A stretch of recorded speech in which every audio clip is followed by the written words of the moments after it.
ब्रेकनंतर बातमीपत्रात पुन्हा एकदा स्वागत आणि आता बातम्या पाहायच्या टॉप 5 मधून पहलगाममध्ये हल्ला झाल्यानंतर आता महाराष्ट्रातही आक्रोश होतोय. पाहूया.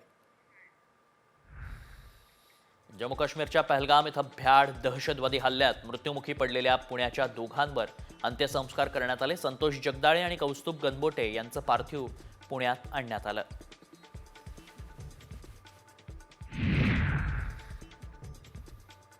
संतोष जगदाळे त्यांच्या 86 वर्षांच्या वृद्ध आईला काश्मीरला जाण्यापूर्वी भेटले होते. काश्मीरला फिरायला जातोय, लवकरच येतो असं त्यांनी आईला सांगितलं. मात्र काश्मीरमध्ये दहशतवाद्यांनी त्यांना गोळ्या घालून ठार केल्यानं जगदाळे कुटुंबावर आभाळ कोसळलंय. लाडके लेकाचं पार्थिव घरी दाखल होताच आईला अश्रू अनावर झाले.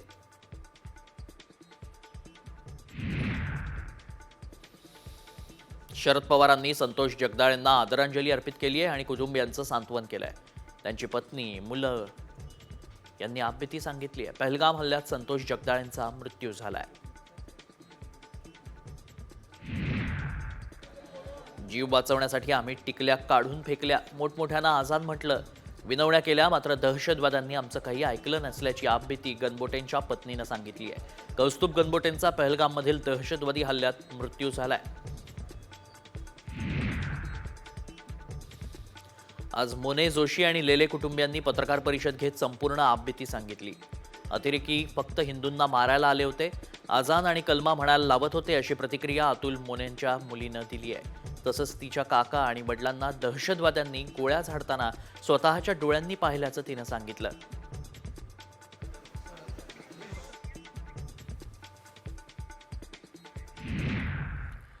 मुंबईतील महत्त्वाच्या बातम्यांचा आढावा टॉप 5 मधून.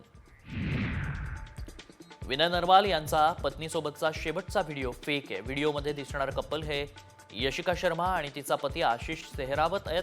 या कपलनं तसं स्पष्ट केलं. पहलगाम हल्ल्यात नौदल अधिकारी विनय नरवालांचा मृत्यू झालाय आणि त्यानंतर हा व्हिडिओ प्रचंड व्हायरल होतोय.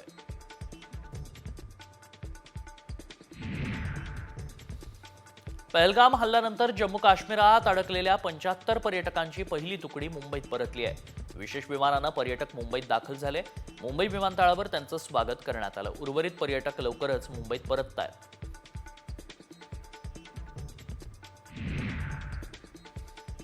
पावसाळ्याआधी मुंबईतील नालेसफाई वेगात सुरू आहे. विशेष AI टेक्नॉलॉजी यंदा नालेसफाईच्या कामात वापरली जाते.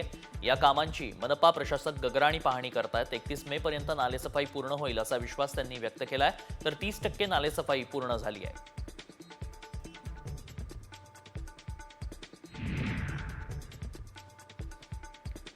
बस कंडक्टरला कार चालकाकडून मारहाण करण्यात आली. या मारहाणीचा व्हिडिओ व्हायरल झालाय. मुंबईच्या अंधेरी पश्चिमेकडील लोखंडवाला इथं ही घटना घडली आहे. रस्त्यावरील उभी कार बाजूला घेण्यास सांगितलं म्हणून कार चालकानं मारहाण केल्याचं समजतंय. अंधेरीत पश्चिमेकडील एका इमारतीचे 3ऱ्या मजल्यावरील घराचं छत कोसळलंय. छताचं मोठ्या प्रमाणावर कॉन्क्रीट आणि पंखा पडलाय. यात 2 जण जखमी झालेत. त्यांना शासकीय रुग्णालयात उपचारासाठी दाखल करण्यात आलंय. दरम्यान इमारतीचं बांधकाम निकृष्ट दर्जाचं असल्याचा आरोप रहिवाशांनी केलाय. महानगरपालिकेतर्फे घाटकोपर इथं पाणीपुरवठा विषयक विविध कामं प्रस्तावित असून ही कामं येत्या शनिवारी हाती घेण्यात येणार आहेत. संबंधित कामं 26 एप्रिल रोजी सकाळी 10 ते 27 एप्रिल रोजी 10 पर्यंत सुरू राहणार आहेत. त्यासाठी पालिकेच्या NL विभागातील काही भागांचा पाणीपुरवठा संबंधित कालावधीत बंद ठेवण्याचा निर्णय पालिकेनं घेतलाय.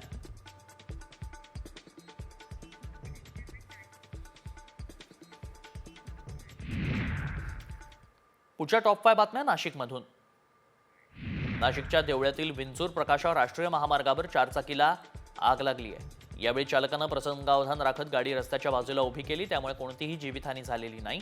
आगीचं कारण अस्पष्ट आहे.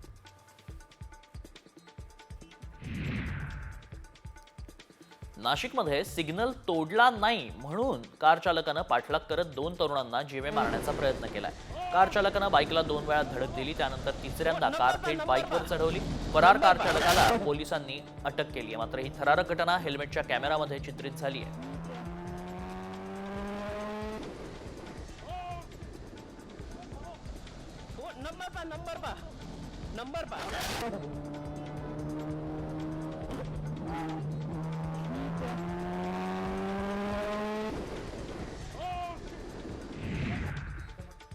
राज्याचे मुख्य सचिवांनी आज आगामी सिंहस्थ कुंभमेळ्याच्या तयारीचा आढावा घेतला. त्र्यंबकेश्वरच्या आराखड्याला अंतिम रूप देण्याची तयारी सुरू करण्यात आली आहे. 29 एप्रिलला चौंडीमध्ये होणाऱ्या राज्य मंत्रिमंडळाच्या बैठकीत कुंभमेळ्यासाठी त्र्यंबकेश्वर शहराच्या आराखड्याचं सादरीकरण केलं जाणार आहे.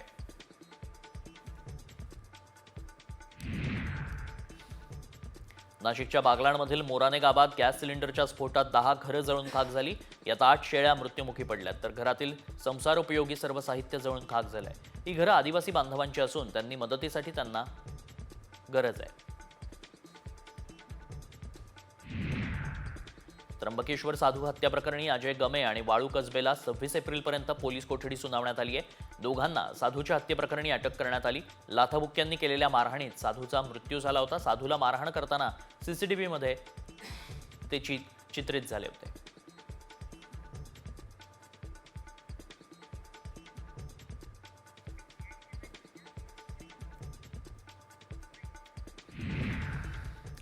पुढच्या बातम्या पुण्यातनं पाहायच्या आहेत.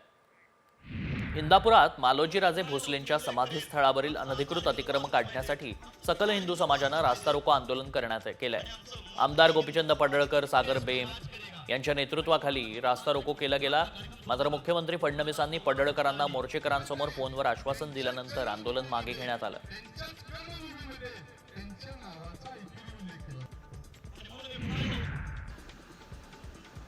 पिंपरी चिंचवड शहरातील आनंदनगर झोपडपट्टीला भीषण आग लागली. झोपडपट्टीतील आतील भागात आग लागल्यानं आग आटोक्यात आणण्यासाठी अग्निशमन विभागाला अडचणी येत होत्या. मात्र पाईपलाईन आणि फायर होसच्या सहाय्यानं अग्निशमन विभागानं काही तासाच्या आत आग आटोक्यात आणली आहे. या आगीत मनुष्यहानी झाली नसली तरी वित्तहानी मोठ्या प्रमाणात झाली आहे.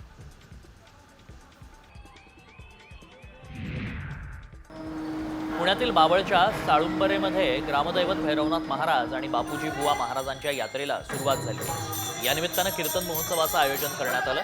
यावेळी भाविकांचा कीर्तनाला मोठा प्रतिसाद मिळाला आहे.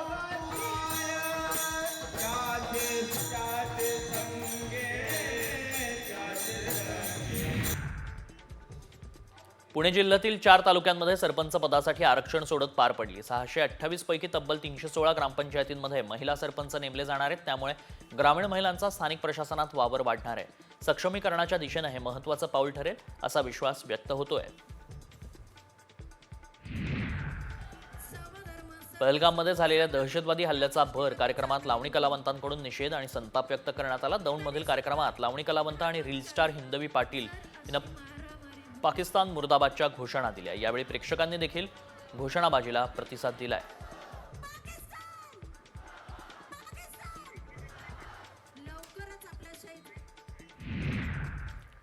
महत्वाची बातमी आहे. उद्या पार पडणारा महाराष्ट्र राज्य मराठी चित्रपट पुरस्कार सोहळा रद्द करण्यात आलाय. राज्य सरकारकडून देण्यात येणारा लता मंगेशकर पुरस्कार, व्ही शांताराम आणि राज कपूर जीवन गौरव पुरस्कार सोहळा आता पुढे ढकलण्यात आलाय. उद्या संध्याकाळी वरळीच्या NCCI इथं दोन्ही पुरस्कार सोहळे पार पडणार होते. मात्र पहलगाम अतिरेकी हल्ल्याच्या पार्श्वभूमीवर राज्य सरकारकडून सोहळा रद्द करण्यात आलाय.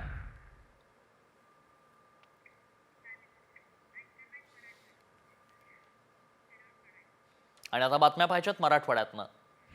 संभाजीनगरमधील बाभूळ खुर्दमध्ये महिला आणि युवकांनी ग्रामपंचायतीवर हंडा मोर्चा काढला. पाणीपुरवठा सुरळीत करणं आणि नाल्यांची स्वच्छता करण्याची मागणी त्यांनी केली आहे. निधी नसेल तर आम्ही वर्गणी देऊ या आशयाचं पोस्टरही झळकवण्यात आलं. दरम्यान मागणी पूर्ण न झाल्यास तीव्र आंदोलनाचा इशारा आंदोलकांनी दिलाय.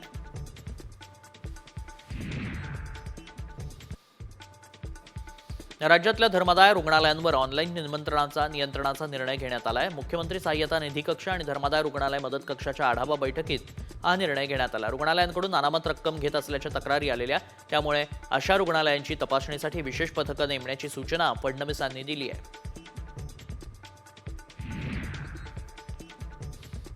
धाराशिवला पाणी पुरवठा करणारी एक योजना 6 वर्षांपासून बंद आहे, तर दुसऱ्या योजनेचा पंप नादुरुस्त आहे. परिणामी दररोज 8 MLD पाण्याची तूट निर्माण होत असल्यानं शहराला 4 दिवसाआड पाणी पुरवठा केला जातोय. सध्या उजनी आणि तेरणा प्रकल्पातून शहराला पाणी पुरवठा केला जातोय.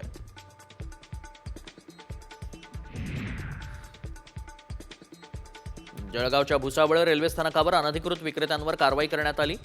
या ठिकाणी अनेक विक्रेते विनापरवाना अन्न आणि पेय पदार्थ विकत होते. यांना RPFच्या ताब्यात देण्यात आले. दरम्यान प्रवाशांना दर्जेदार केटरिंग सेवा देण्याच्या उद्देशानं मोहीम राबवण्यात आली आहे.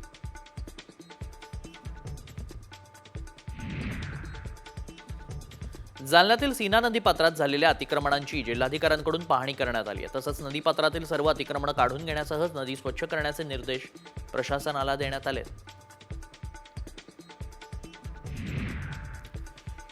पहलगाममध्ये पर्यटकांवर झालेल्या दहशतवादी हल्ल्याच्या निषेधार्थ परभणी जिल्हा बंदची हाक देण्यात आली होती. व्यापारी आणि नागरिकांकडून कडकडीत बंद ठेवण्यात आला.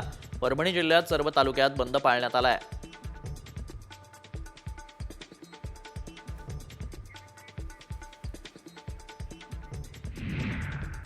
आणि आता विदर्भातील महत्त्वाच्या घडामोडींचा आढावा टॉप 5 मधून.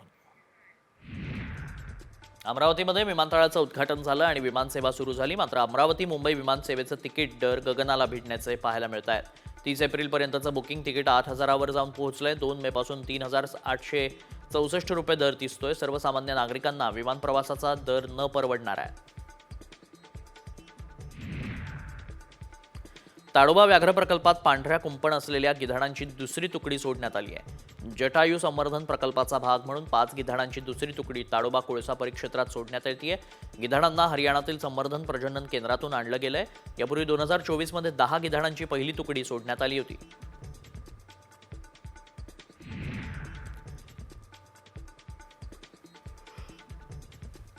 नागपूरसह विदर्भात पुढील 2 दिवस ऑरेंज अलर्ट जारी करण्यात आलाय. मागील 15 दिवसापासून राज्यभरात उष्णतेचे चटके सहन करावे लागत आहेत.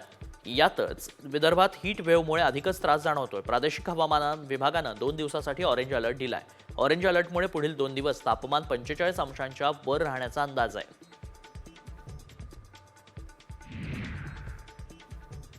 वर्धा पोलिसांनी एका अट्टल चोरट्याला त्याच्या साथीदारासह अटक केली आहे. त्यानं जालन्यातून दुचाकी चोरी केली. तसंच विविध भागात महिलांच्या गळ्यातील सोन साखळी चोरण्याचा सपाटा सुरूच होता.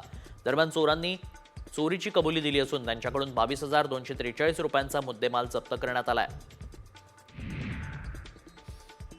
बुलढाण्यात जवळपास 650 पेक्षा अधिक गावात पाणी टंचाई उद्भवली आहे. त्यामुळे अनेक शहरामध्ये 10 दिवसांनंतर पाणी पुरवठा होतोय, तर ग्रामीण भागामध्ये आठवड्यातून एकदा पाणी पुरवठा होतोय. त्यातच शेतीसाठी मोठ्या प्रमाणात उपसा होत असून प्रशासन याकडे दुर्लक्ष करत आहे. त्यामुळे मे महिन्यात भीषण पाणी टंचाईची शक्यता वर्तवण्यात आली आहे.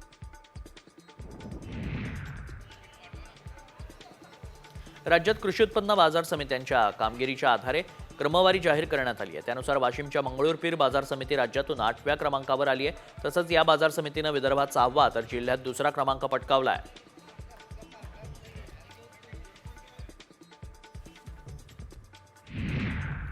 आणि आता बातम्या पश्चिम महाराष्ट्रातनं पाहूया.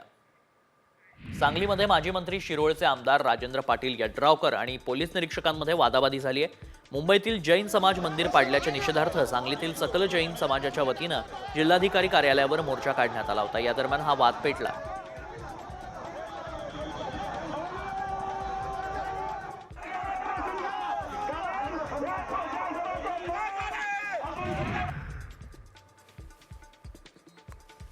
साताऱ्यातील संगम माहुली इथं कृष्णा नदीत बुडालेल्या कलाकाराचा मृतदेह सापडलाय. Shivendra Raje rescue team, Mahabaleshwar trekkers आणि प्रतापगड ट्रेकर्स यांनी ही शोध मोहीम राबवली. सौरभ शर्मा असं या कलाकाराचं नाव आहे. मंगळवारी अभिनेते रितेश देशमुख यांच्या राजा शिवछत्रपती चित्रपटाचं चित्रीकरण आटोपल्यानंतर ही घटना घडली आहे. सातारा जिल्ह्यातील 7 पर्यटक काश्मीर श्रीनगर इथं अडकलेत. आज जम्मूला ते परततील. मात्र दहशतवादी हल्ल्यामुळे काश्मीरहून जम्मूला गाड्यात जात नसल्यानं ते अडकलेत. पुढील 2 दिवसांनंतर ते पर्यटक सातारा जिल्ह्यात परतणार असल्याचं कळतंय.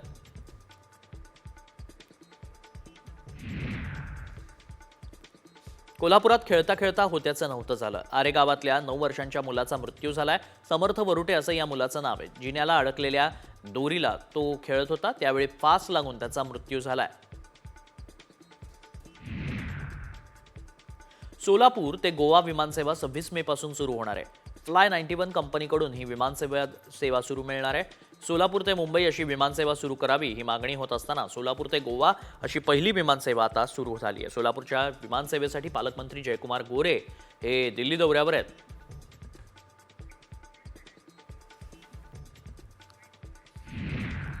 पुढच्या टॉप 5 बातम्यांचा आढावा उत्तर महाराष्ट्रातनं घेऊया. शिर्डीत एका हॉटेलवर पोलिसांनी ऑनलाईन माध्यमातून चालणाऱ्या वेश्या व्यवसायाचा पर्दाफाश केलाय. शिर्डीच्या साकुरीत हॉटेल उत्सवमध्ये हा सगळा प्रकार सुरू होता. पोलिसांनी बनावट ग्राहक पाठवून हॉटेलवर धाड टाकली. यावेळी एका महिलेची सुटका करण्यात आली आहे असून आरोपी नाना शेळके आणि हॉटेलच्या मॅनेजरला ताब्यात घेण्यात आलाय.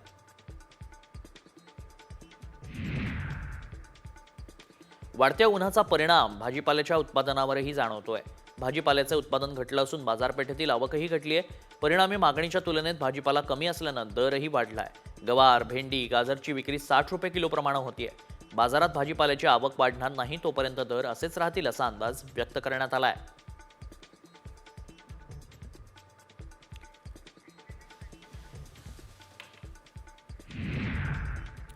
महत्वाची बातमी आहे. पहलगाम हल्ल्यानंतर जम्मू काश्मीरमध्ये अडकलेल्या पर्यटकांची दुसरी तुकडी मुंबईत परतली आहे.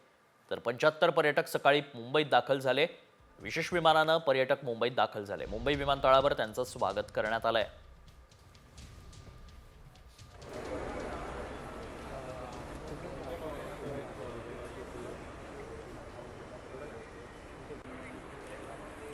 मुंबई विमानतळावर ते परतल्याचं पाहायला मिळालं. अडकलेले पर्यटक आता सुखरूप परतलेत.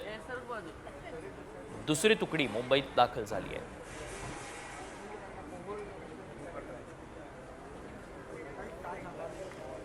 पहलगाममध्ये धर्म विचारून हत्या करणाऱ्या घटनेनंतर धार्मिक द्वेष निर्माण झालाय. मात्र आदिल हुसैन नावाच्या तरुणानं धर्माच्या नावावर दहशतवाद पसरवणाऱ्या दहशतवाद्यांना चपराक लगावली आहे. पर्यटकांसाठी त्यानं अतिरेक्यांसोबत कडवा संघर्ष केला आणि पर्यटकांचे प्राण वाचवताना त्याचा मृत्यू झाला. त्याच्या बहिणीशी बातचीत केली आमच्या प्रतिनिधी वैदेही काणेकर यांनी. पहलगाम येथील दहशतवादी हल्ल्यामध्ये काश्मीरी युवक असलेल्या सय्यद आदिल हुसेन याच्या घरी मी सध्या पोहोचली आहे. आपण बघतोय की त्याचं घर जे अतिशय बांधकाम जे आहे ते अतिशय कच्चं असं पाहायला मिळत आहे आणि याच घरात खरं तर आदिलचं संपूर्ण कुटुंब राहतं. आपण बघतोय की हे आदिलचे कुटुंबीय जे आहेत ते सध्या या ठिकाणी त्याच्या घरी दाखल झालेले बघायला मिळतात. आपण बघतोय की या ठिकाणी खरं तर आदिलचं संपूर्ण कुटुंबीय गेल्या अनेक वर्षांपासून राहत आहे आणि परिसरामध्ये अनेक महिला ज्या आहेत त्या देखील या ठिकाणी सांत्वनात्पर दाखल झालेल्या आहेत. आपण आदिलच्या बहिणीशी बातचीत करूया. आदिल, स्वभाव में कैसा था? बहुत अच्छा था, बहुत अच्छा था. क्या वो गलत चीजों के खिलाफ आवाज उठाने वाला था?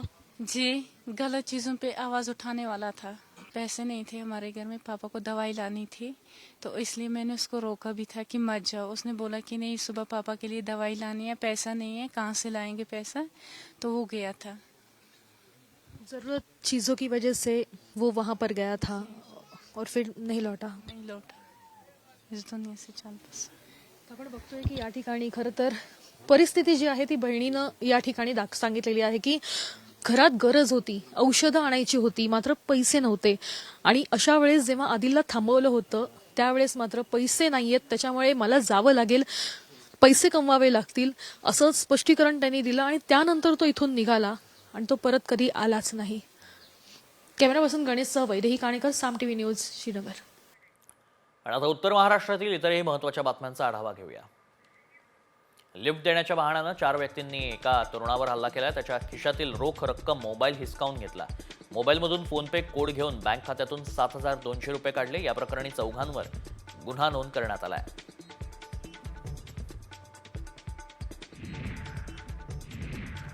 धुळ्यातील प्रेरणा बहुउद्देशीय तृतीयपंथीयांच्या संस्थेनं जिल्हाधिकाऱ्यांना निवेदन दिलंय. पहलगाममध्ये अडकलेल्या धुळ्यातील किन्नर आखाड्याच्या महामंडलेश्वर पार्वती जोगी आणि त्यांच्या 4 साथीदारांना धुळ्यात परत आणावं अशी मागणी त्यांनी केली. तसंच दहशतवाद्यांवर कठोर कारवाई व्हावी अशी मागणी देखील केली.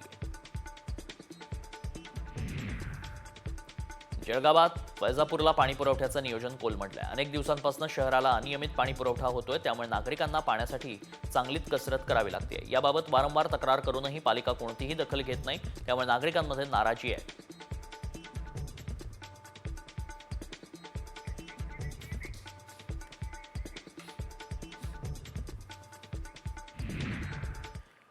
तुम्हाला आता सरकार मोफत मोबाईल देणार आहे. होय, सरकारची अशी योजना असल्याचा दावा करण्यात आलाय. मात्र खरंच सरकारची मोफत मोबाईलची योजना आहे का याची आम्ही पडताळणी केली, तेव्हा काय सत्य समोर आलं बघूया. सरकार देणार मोफत स्मार्टफोन.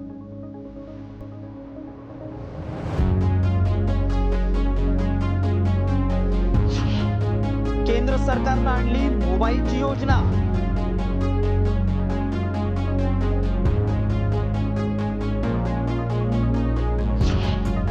व्हायरल मेसेज मागचं सत्य काय?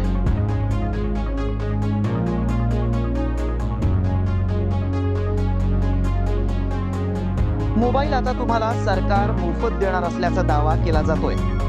तसा मेसेज प्रचंड व्हायरल होत असून मोबाईल सरकार नेमकं कुणाला देणार आहे? मोबाईल मोफत मिळणार असेल तर त्यासाठी काय करावं असे अनेक प्रश्न उपस्थित होत आहेत. त्यामुळे याचं सत्य सांगण्यासाठी आमच्या टीमनं पडताळणी सुरू केली. त्याआधी मेसेजमध्ये नेमका काय दावा केलाय पाहूया.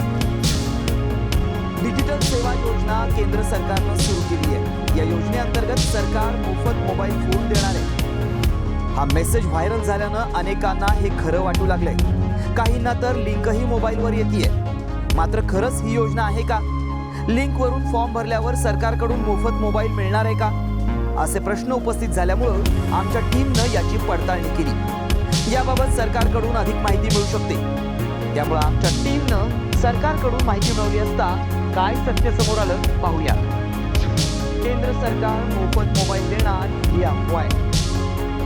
केंद्र सरकारची अशी कोणतीही योजना नाही.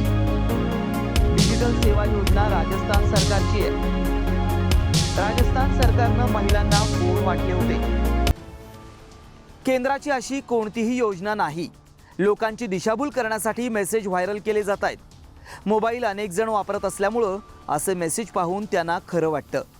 कारण मोबाईल हा विषय सध्याच्या घडीला जिव्हाळ्याचा झालाय. त्यामुळं असे मेसेज व्हायरल करून दिशाभूल केली जाते.